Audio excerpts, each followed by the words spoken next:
Hello everyone. I hope you people will be fine and enjoying a very sound health. My name is Engineer Muhammad Wali Akram. Today I am going to uh, record another very interesting and exciting video tutorial related to simulation of tin-based perovskites. Uh, Today I will try to check the performance of methyl ammonium tin triiodide based perovskite device. And the most important thing in my today's simulation tutorial, I would like to add four kind of different analysis, how that parameters can increase or decrease the performance of any tin-based perovskite device for simulation on SCAP simulator tool. First analysis will be very important. That will be the effect of thickness of the absorber layer. I will vary my different thickness values, and we will try to conclude that what will be the optimal range of the thickness of the absorber layer for this particular perovskite solar cell. And second analysis will be for analysis of defect density, and third analysis will be the effect of doping concentration of HTL and ETL layers. All the four main important analysis are extremely important for any researcher who is currently working in perovskite domain and trying to simulate any perovskite structure. So kindly try to follow my all the video, and I will try to explain all the effects with significant results. And at the end of this session, I will provide a very important concluding remarks related to this simulation tutorial.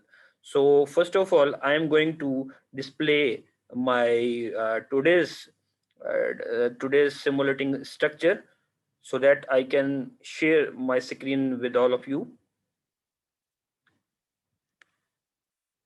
Okay, you can see here is my device structure that is going to be simulated by me in this tutorial. Let me introduce my different layers of this simulating device. You can see this is HTL whole transport layer, uh, spiroptomid layer. That is the typical material that can be used for any perovskite device for simulation work. Then my important layer, that is what methyl ammonium iodide, that is basically absorber layer.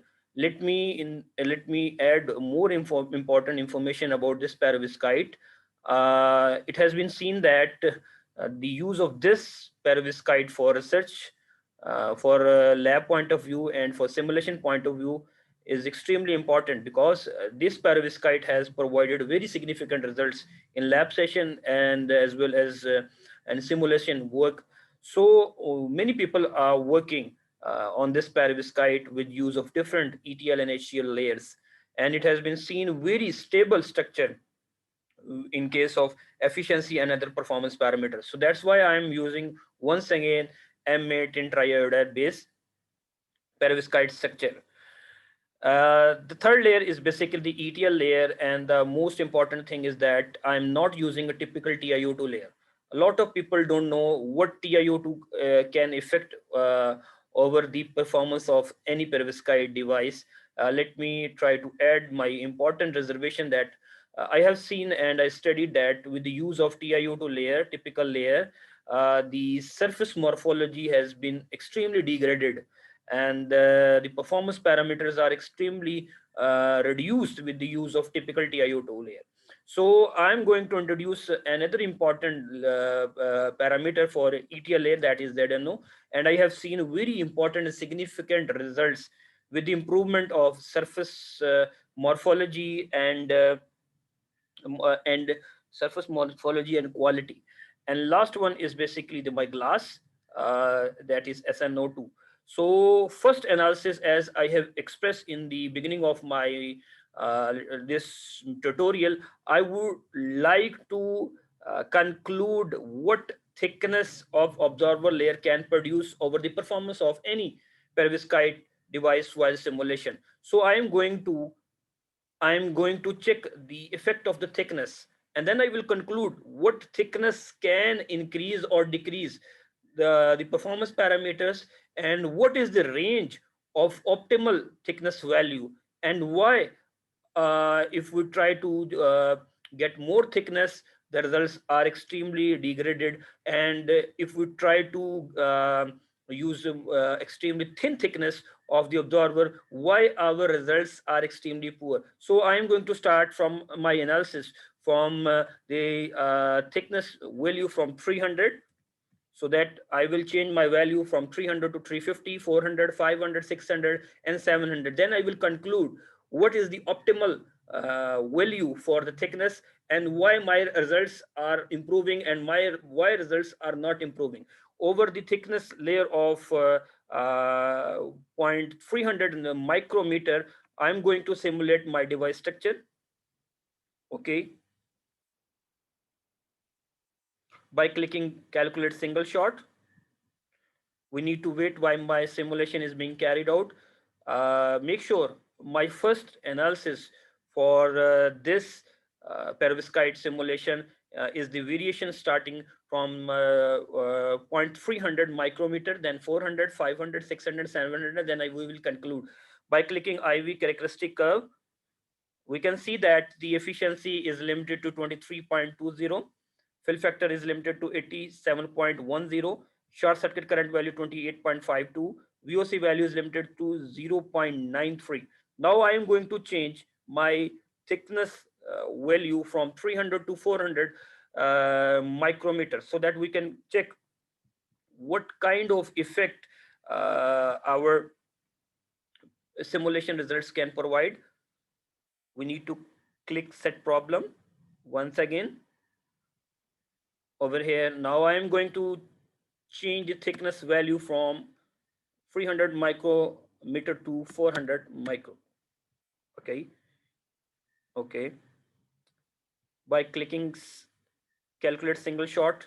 We need to wait while my simulation results has been computed.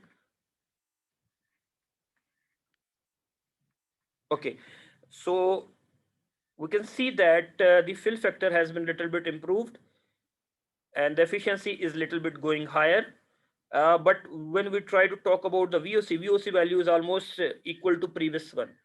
Not much change. Now I am going to change once again the value of thickness of the observer layer from 400 to 500 by clicking set problem. Now I am going to set the value from 400 to 500.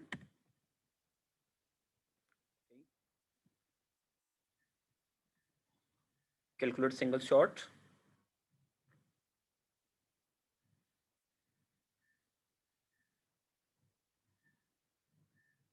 Okay, so it can be seen that efficiency is little bit close to 23.17.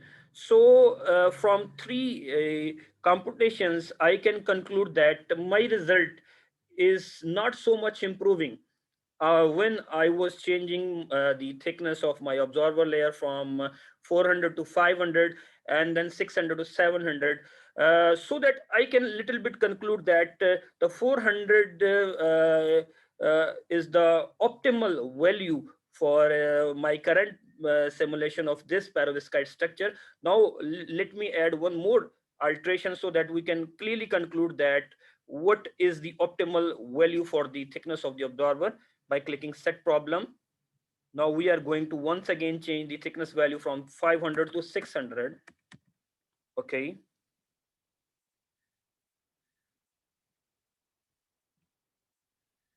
calculate single shot.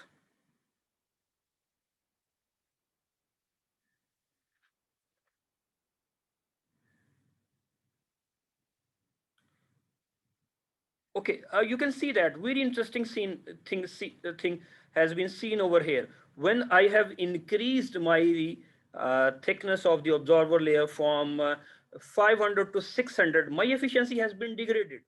So now I would like to add one of the most important thing that can be very important for all the people and researcher who is currently working in this domain and trying to conclude the results related to variation of the thickness of the absorber layer. One thing a researcher should keep in its mind that we need to select very carefully about the optimum value of the thickness of the absorber layer, because two things can happen very important. One, if we try to make our thickness extremely large for absorber layer, like we have seen that 600, 700, 800, very important thing happens when we try to make more and more thick the layer absorber layer of the perovskite. It has been seen that the carrier diffusion length tend to decrease. That is the very important thing. As long as we tend to increase the thickness of the absorber layer, the carrier diffusion length tend to decrease, and with that decrement, as carrier diffusion length decreases, the recombination factor tend to increase, and both the parameter, poor diffusion length of the carrier, increment in the recombination factor, the power conversion efficiency tend to decrease. So make sure, if we try to make more and more dense layer of the absorber layer, the majority charge carriers are not able to reach related to their respective ETL and HTL layer. Instead of that, recombination factor tend to increases, and from both things, poor uh, poor surface morphology has been seen. So it is very important, when we try to simulate, when we try to work with lab experimental work, we need to make a very optimal thickness of the absorber layer. And second thing, if someone try to make absorber layer extremely thin, what that effect can be? If the thickness will be extremely low, like we can see that, if for this result, if the thickness will be less than 300 nanometer, what will be happen? For that case, if the thickness layer of the absorber is extremely thin, the most important thing that will happen, it will not able to absorb the incident radiation. We know that the main factor for the absorber thickness layer is to increase the absorption ability of incident photons. So if we will try to uh, make the layer thickness extremely thin, the overall impact will be on the absorbability of incident radiation. So if the radiation, incident radiation and absorption ability of the perovskite layer will be extremely low, it will definitely degrade the performance of our perovskite device, not only for simulation work but also lab experiment work. For my case, for my study related to this perovskite, I have seen that with my simulation result that 400 400 nanometer is extremely optimal value that can provide me very significant results. So now I am going to move on to my second analysis, that is basically about the defect density analysis for the absorber layer of my today's perovskite structure. So once again, I need to do what I need to load once again my device structure, so that I can set once again my parameters, set problem. Now I go to click load button, and I have already uh, used this structure. Okay, now my structure has been uploaded. Now I need to do what? I need to check my second analysis, that is related to bit analysis of the defect density. Let me inform you that the defects are one of the most important parameter, just like your thickness of the absorber layer, that can play a very vital role in increasing the film morphology and the quality. If the defects will be extremely higher, it has been seen that poor morphology and poor surface quality has been seen, with surface crack, pinholes, and with the extremely minor grain size in the lab work. Now we are going to do what we are going to check, if we will vary the defect density of the absorber layer, what kind of degradation or improvement can provide a perovskite device. So I am going to change my variation for absorber layer for defect density by different variations. So I am going to start from the value 1 raised power 12. That means that my structure has negligible defects, but we know that defects always present. So I'm going to start my simulation from 1 e raised power 12 value. That means that my device is almost defect free, but this thing never happens. So that I'm going to start my simulation with this value, and then I will change my value and so on. Okay.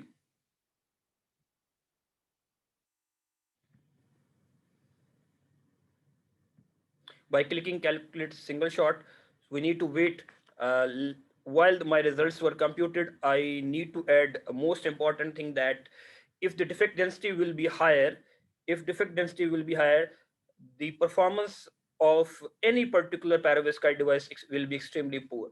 The reason behind is that it has been seen that the recombination process will tend to increase and the carrier diffusion length tend to decrease. Both the parameter with increment in recombination factor and with poor diffusion length, the performance of the perovskite tend to decrease. So now my result has been computed. We can see that the VOC value is extremely higher, short circuit current value is extremely higher, fill factor value is extremely higher, the efficiency is almost very higher. That is not uh, actually close to lab experimental results, because I am assuming that my structure is almost defect free. That will never happen. Now I'm going to do what? I'm going to change my value of defect density once again. Okay. Now I'm going to set the value little bit higher for the absorber defect density. Now I'm going to set what? I'm going to set the value 14, and definitely just I have explained that the recombination process will be increased with the increment of defect density, and the diffusion, carrier diffusion length will be decreased. Both the parameter will tend to decrease the performance of my simulation device. Okay, we need to wait while simulation is being carried out, and after my analysis I would suggest you the optimal value that can be very important for this perovskite for simulation. What value will be the optimal for adding the defect density? Okay. Okay, now we can see that clearly that my performance has been degraded. The reason behind why my performance has been degraded, basically two factors. The recombination process tend to increase with the increment of defect density of the absorber layer. Second, the carrier diffusion length tend to decrease. It means that electron and holes will not be able to reach its respective layers. So this is a main important thing. Second important thing in my today's tutorial. Now I'm going to change once again my value of the defect density of the absorber layer. Okay. Okay, now I am going to set my value a little bit higher, about 16. That means there are extremely higher defect densities in my this perovskite device, and definitely my results will be degraded. Okay, now we need to click on calculate single shot, and we need to wait. From my results up till now, I have little bit conclusion that the optimal defect density value will be between 1 raised power 14 to 15. That can provide us a very better and smooth results. Now we can see that. Okay, once again, it is very important thing, with the increase in defect density of the absorber layer, my performance has been extremely degraded. The reason once again behind is that the recombination factor is tend to increasing with the increase in of the defect density of the absorber layer, and the carrier diffusion length is going to be more and more decreasing with the increment of defect density. And when I have changed my defect density with higher value. My structure was extremely degraded with poor performance. Now I am going to set my value about 17 for the defect density of the absorber, and it will clearly concludable that on higher defect density for the absorber layer, perovskite device has extremely poor performance. And the same result will be concluded while the simulation is being carried out. We need to wait, and then we can conclude that what impact has provided the increment of larger defect densities. Okay, now I need to conclude my second analysis with the increment of defect density from 10 raised power 14 to 17. My performance was extremely degraded. Once again, the reason behind this is what? Recombination factor has been increased with the increment of defect density of the absorber layer. Second, with increment of defect density, the carrier diffusion length has been decreased. That is extremely slow, poor. And that's why my device has provided me very degraded performance. Like you can see, fill factor has been decreased, short circuit current value has been decreased from 35.5 to 9. Efficiency has been degraded from 35 percent to about 6%. So this was the second analysis. Now I am going to do third most important analysis related to the simulation, today's simulation, that is about what uh, whole transport or electron transport layer dopants can effect on performance of any perovskite device. So I need to once again upload my structure so that I can start my simulation from variation of the dopant effect for HTL and ETL layers. Okay, by set problem, I'm going to once again load my initial structure so that I can start my simulation work. Before the start of my simulation, I need to add a very important thing in my third and fourth analysis, that is basically about the effect of doping concentration of HTL and ETL layers. It has been seen that the electrical properties can play a very vital role in increasing or decreasing the performance of the perovskite device. If the doping concentration of HTL and ETL will be increasing, it has been seen that the interfacing electric fields are extremely higher.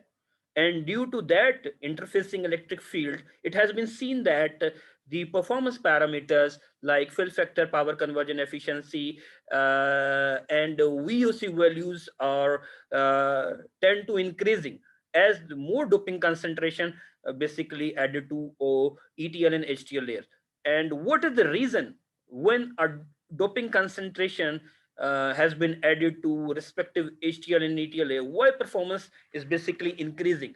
The most important questions a lot of people try to ask. The reason, the answer is basically what? As long as we tend to increase the doping concentration of dopants to related to HTL and ETL layers, it has been seen that the carrier diffusion length has been increased. We can increase the carrier diffusion length by adding more dopants to ETL and HTL layer. And it has been also seen that as long as the doping concentration of ETL and HTL has been increasing, the interfacing electric fields was extremely higher.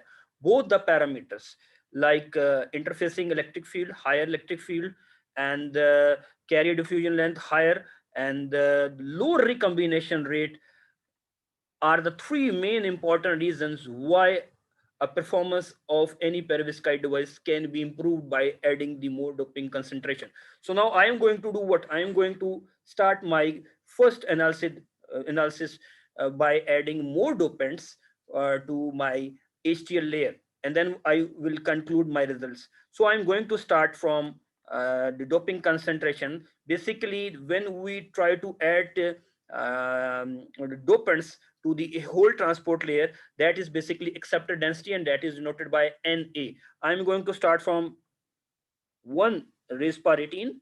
I'm going to start from minimum, then maximum, and so on. Okay. Now I'm going to start my simulation for my third analysis, that is the doping concentration effect for HTL, and then we will move on to last analysis, that will be the adding doping concentration to ETL layer. And in the last session, I would like to add or summarize my whole today's work in a few words. You can see that the performance of my device on the doping concentration of whole transport layer 1 raised per 18 has provided me error. That means that with this value of the dopant doping concentration of HTL, my device structure is not stable. But still, it is going to provide us little bit results, and then we will conclude that what is the optimal value for of what will be the optimal value for my this simulation work. Okay, we need to work while my simulation result has been computed.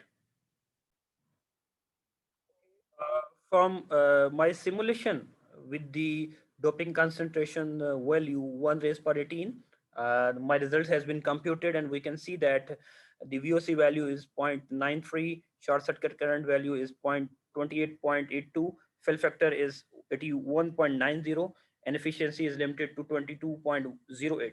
Now I am going to add more dopants to my whole transport layer, and we will check that what results can be concluded that. Okay.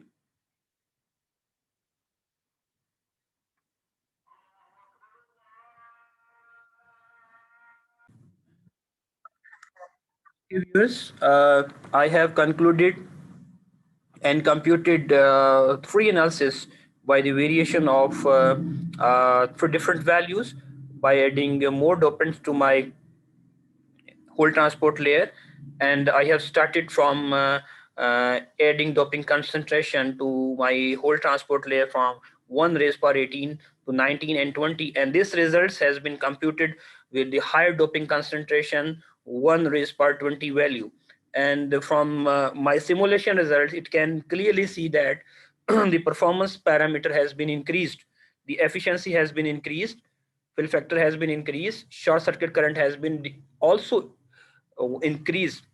So that I can conclude that as long as the doping concentration of whole transport layer is getting more and more, we are adding as more dopants to HTL layer, the performance of my device has been increasing.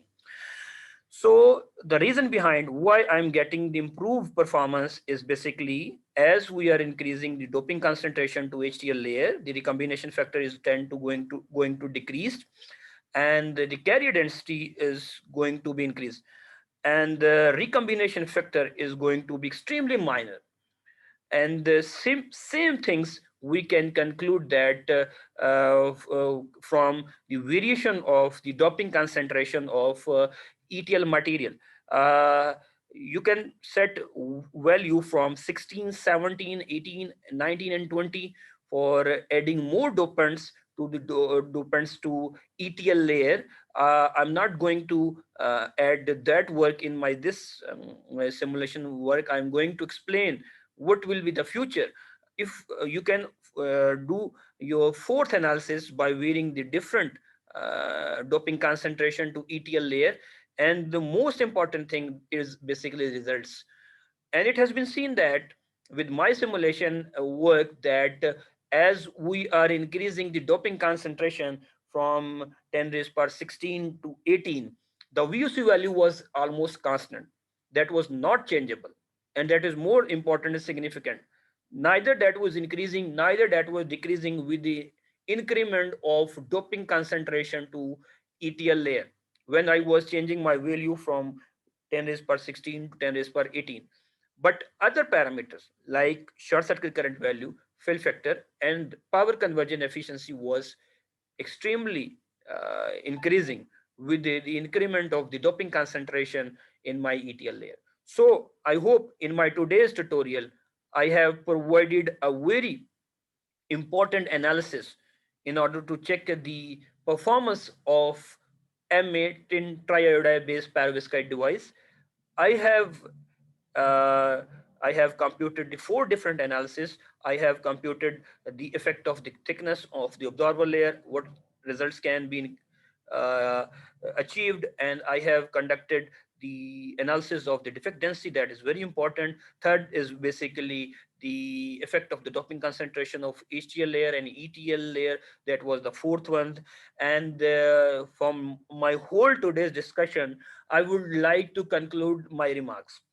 If someone wants to increase the performance of his perovskite device related to tin base and related to this perovskite M8 interior base, one should need to know the optimal thickness value of the absorber layer. One should minimize the defect density of absorber layer. One should add proper doping concentration to ETL and HTL layers. All the factors, four factors, are extremely important for improving the performance of any particular perovskite device for not only simulation work but also lab experimental session. For the optimal results that has been achieved with my optimized value, I would like to add in my last session right now, the optimal thickness for this perovskite was 400 nanometer. Defect density that was optimal for my getting proper results and smooth results were 1 raised per 15. HCl doping concentration that was very significant in getting the better results was 1 raised per 20. And for the doping concentration of ETL layer, that can be very important in getting the better results was about 1 raised per 18. All the four analyses are extremely important. Once again, I'm repeating my words in a research work of the perovskite solar cells for SCAP simulation tool, but also for the lab experimental results. I hope this session was extremely detailed for all those people who were asking some question, what thickness layer can impact over the performance, what defect density can impact over the performance, what are the parameters that can increase or decrease the performance of any tin-based perovskite. I hope this session will be very helpful for all the researchers and viewers and students who are working in this domain, who are trying to simulate for tin-based perovskite, for particularly MA-based perovskite. If you like my video tutorial, kindly like and subscribe for more videos so that I can add more information in my future videos. Thank you very much. Stay blessed.